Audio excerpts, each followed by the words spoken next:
Nous allons partir à la découverte de ce fascinant pays avec comme principale visite le parc national des volcans d'Azo, Hiroshima, l'île sanctuaire de Miyajima, le chemin Les Pèlerins de Kumano, Nara, Kyoto, l'ascension du mont Fuji, le parc national Nikko et Tokyo.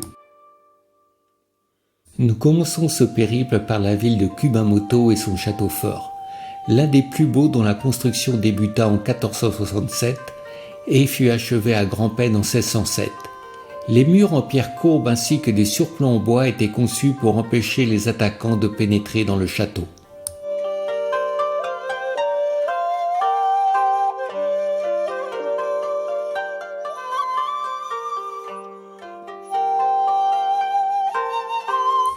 Suisonji est un jardin de promenade qui reproduit les 53 stations de l'ancienne route de Tokaido qui reliait Tokyo à Kyoto. Le jardin japonais a été influencé par l'amour de la nature lié à la religion shintoïste ainsi que par l'image du paradis bouddhique.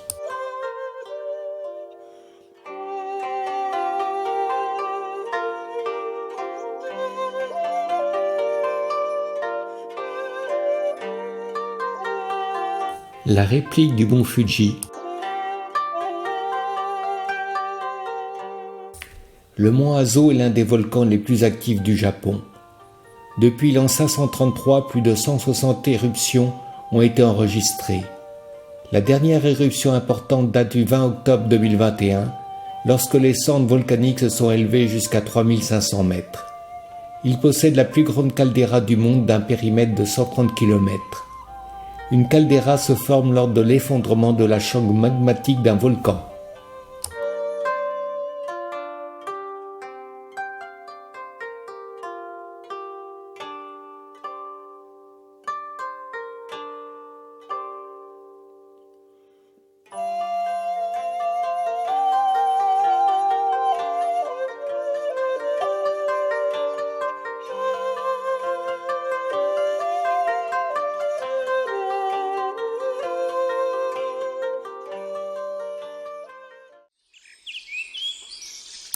Beppu est une station thermale avec ses 3750 sources chaudes. Le sol poreux libère une infinité de fumerolles qui donnent à la ville un aspect de chaudière défectueuse.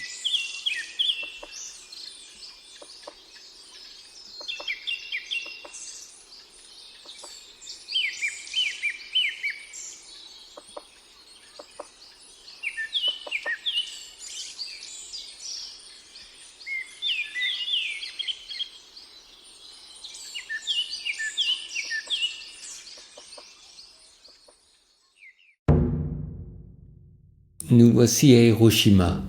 Les États-Unis y lancèrent la première bombe atomique le 6 août 1945. Elle explosa à 8h15, 580 mètres au-dessus de la ville. Des dizaines de milliers de personnes furent tuées sur le coup, avec un bilan final compris entre 180 000 et 200 000 victimes. Le dôme de la bombe A, ancien office de la promotion industrielle, se trouvait près du point zéro. Plutôt que de ressusciter les rues tortueuses de l'avant-guerre, la reconstruction de la ville moderne fut accomplie suivant un plan en damier.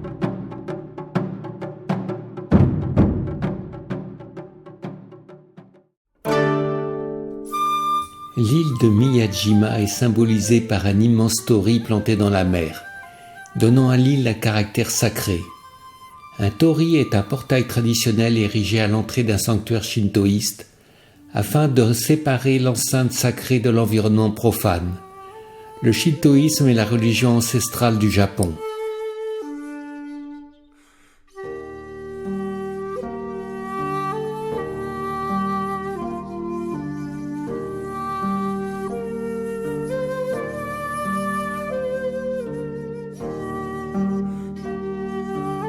Aujourd'hui, la plupart des Japonais pratiquent plusieurs religions dans leur vie. Ils s'identifient au shintoïsme et au bouddhisme, sous la forme d'un syncrétisme ancien appelé shinto-bouddhiste. Les chrétiens constituent 2% de la population.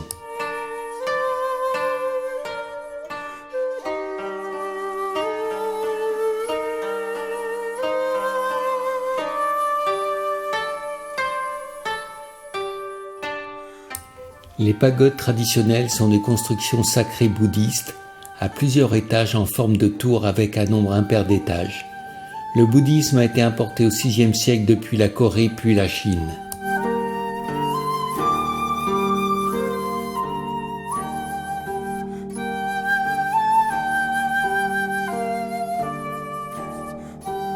Le site est couvert d'une forêt vierge et les daims se promènent en liberté.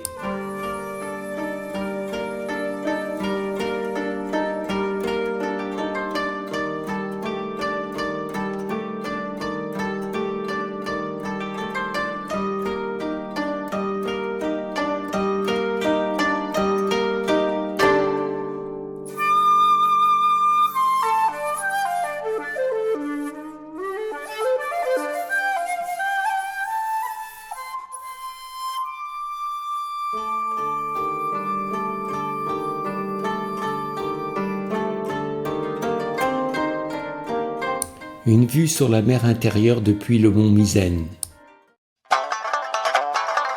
Nous prenons le Shinkansen, le train à grande vitesse en direction des montagnes de Nachi pour débuter le chemin des pèlerins de Kumano.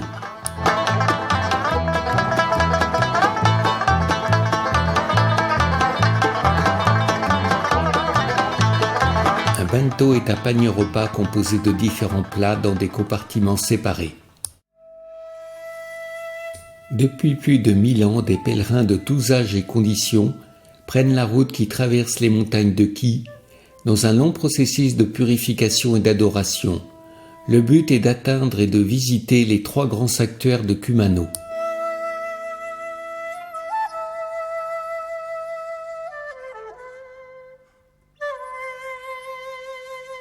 La chute d'eau de Nachi avec le temple bouddhiste Seiganto-ji au premier plan est l'une des plus imposantes cascades du Japon avec ses 133 mètres de haut pour 13 mètres de large.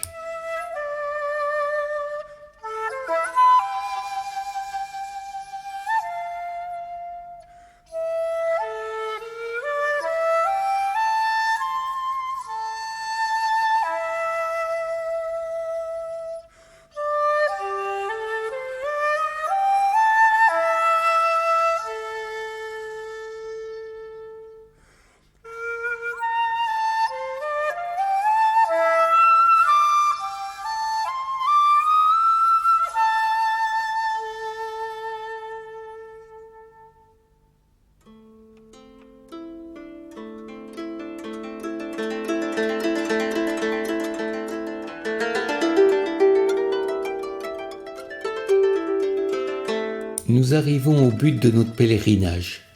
Kumano-Ongi est son sanctuaire principal, objet de vénération depuis le IXe siècle.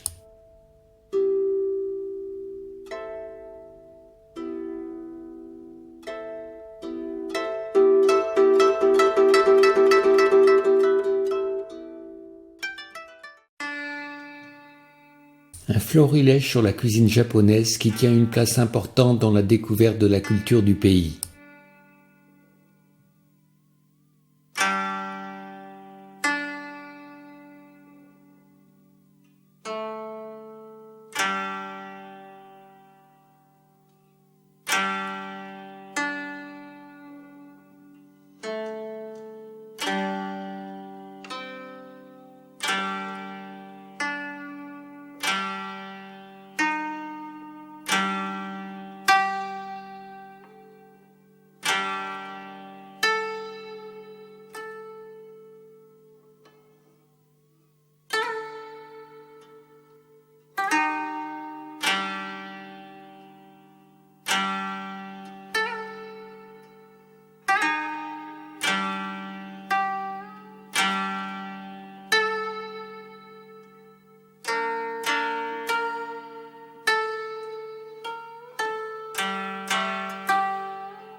Nous voici à Nara, considérée comme le berceau de la culture japonaise. Elle devient la première capitale du Japon suite à l'introduction du bouddhisme. Jusqu'au 7e siècle, le Japon n'avait pas de capitale permanente. Le culte shinto imposant au gouvernement de changer de capitale après la mort de l'empereur.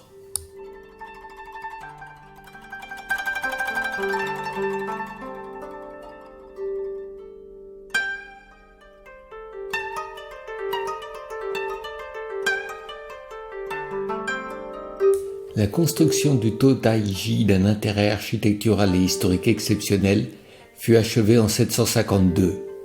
Il servit à consolider la position de capitale et de puissant centre bouddhiste de la ville. Il abrite l'effigie du grand Bouddha de Nara, d'une hauteur de 16 mètres.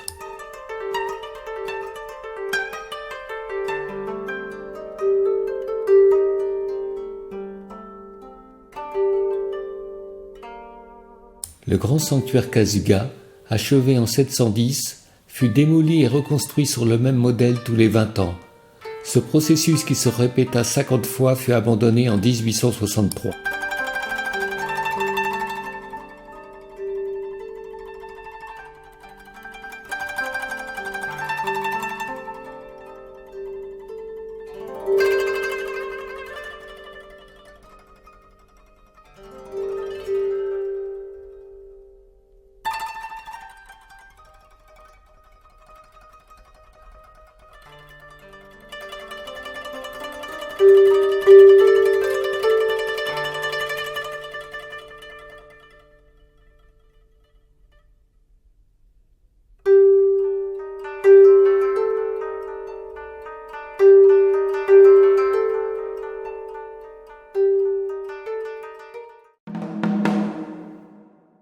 En 794, après qu'un moine de Nara eut séduit l'impératrice, la cour, méfiante du clergé de Nara, réputé incontrôlable, décida d'établir la capitale à Kyoto.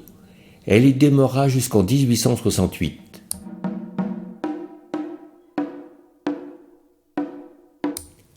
Le temple du pavillon d'or, ou Kinkakuji, le bâtiment est entièrement recouvert d'or pur, à l'exception du rez-de-chaussée. Il contient des reliques de Bouddha.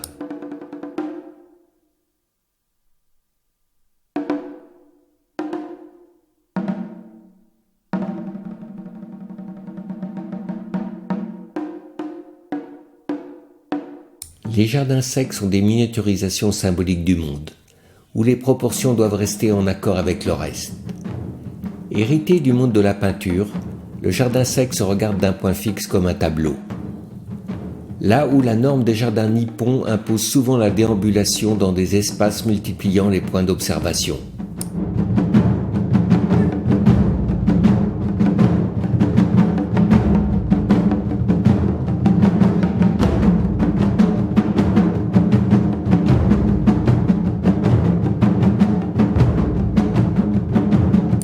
Nous continuons avec la visite de Gion, quartier des geishas.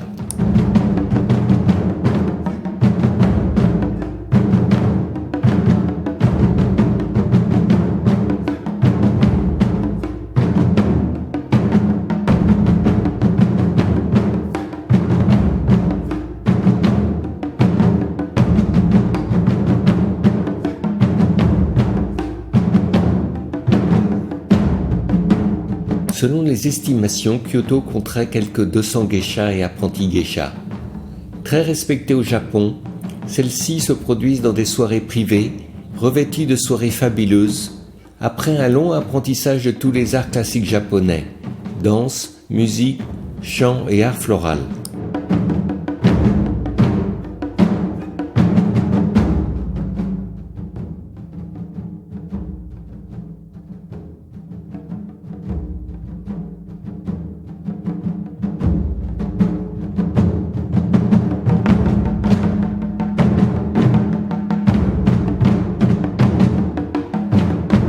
En 1601, le fondateur du shogunat des Tokugawa fit construire le château de Nijo. Le shogunat désigne un système de gouvernement féodal et militaire qui a dirigé le Japon entre 1192 et 1868. Il était dirigé par le shogun, chef suprême des samouraïs. Le shogunat prit fin avec l'arrivée des Occidentaux au milieu du XIXe siècle et la restauration du pouvoir impérial en 1868.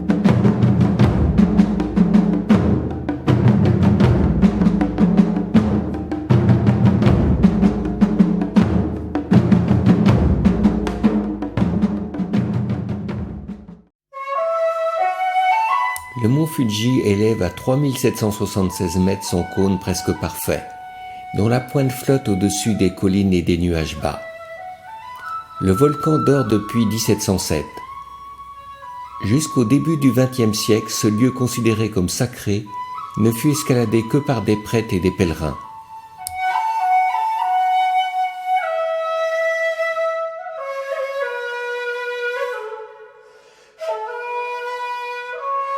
Du fait de son profil montagneux exceptionnellement symétrique, le mont Fuji est devenu un des symboles du Japon. Il a inspiré de nombreux poètes et apparaît dans d'innombrables représentations picturales. Il a été l'objet d'un attachement tout particulier des peintres japonais du XIXe siècle, qui, comme le maître de l'escompte nippon Hokusai avec les 36 vues du mont Fuji, ont fortement influencé l'impressionnisme européen. La période la plus fréquentée pour gravir le mont Fuji s'étale entre le 1er juillet et le 27 août. La randonnée est divisée en 10 stations.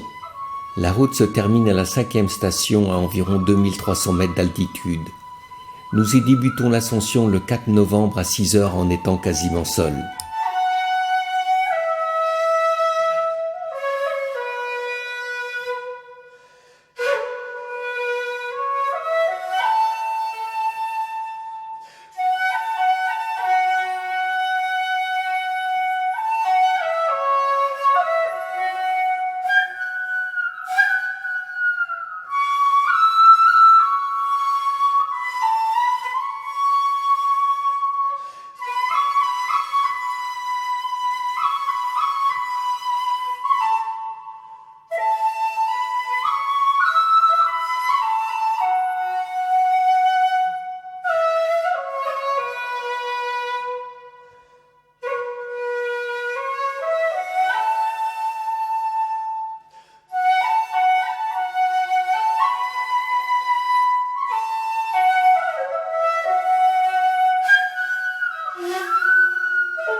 Nous sommes de retour à 15 heures.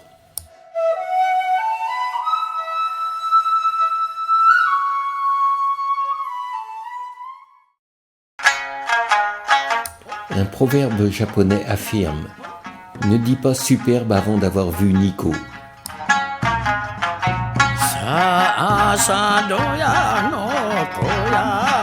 Une des rares églises chrétiennes au Japon.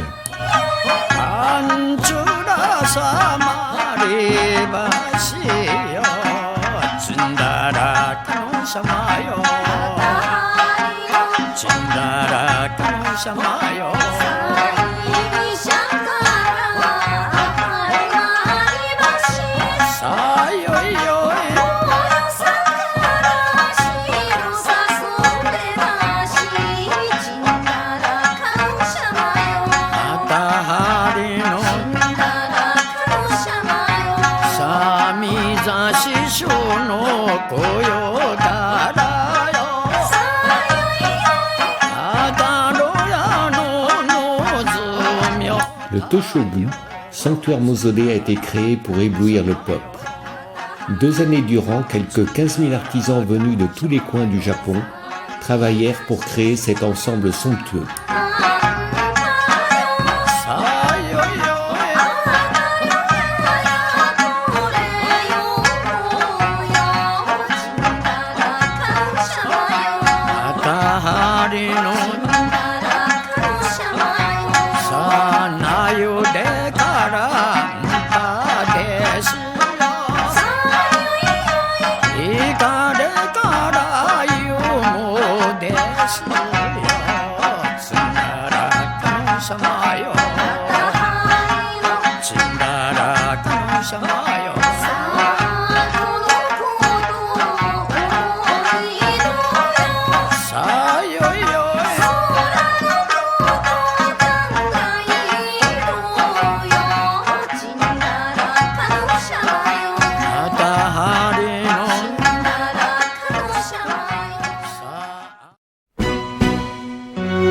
Située sur les rives de la Sumida, près de la baie de Tokyo, la capitale du Japon était à l'origine un petit village de pêcheurs nommé Edo, qui devint en 1590 le centre d'où s'exerçait le pouvoir du shogun. Rebaptisée Tokyo, elle fut promue au rang de capitale en 1868.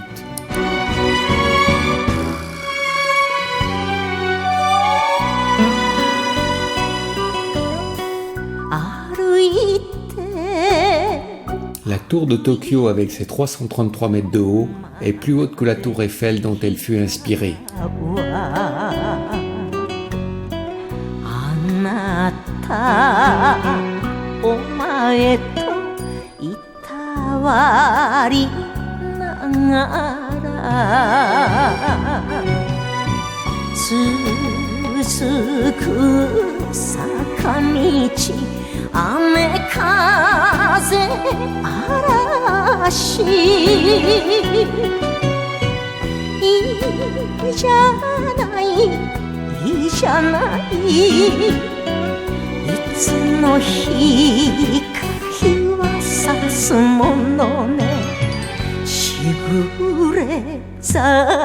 Le Sonsoji est l'un des temples les plus spectaculaires et vénérés de Tokyo. En l'an 628, deux pêcheurs sortirent des eaux de la Sumida une statuette en heure de canon. Sur le sanctuaire érigé à cet endroit, un saint homme Shokai bâtit un temple en 645.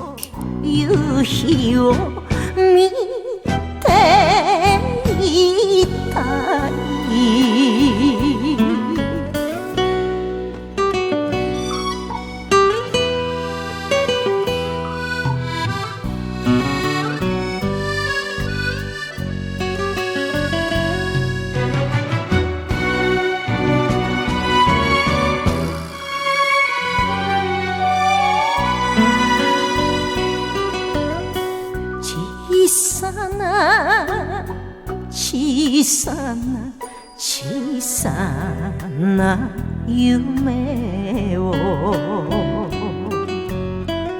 二人咲かせて今日まで来たわ。酒の好みも生き方までも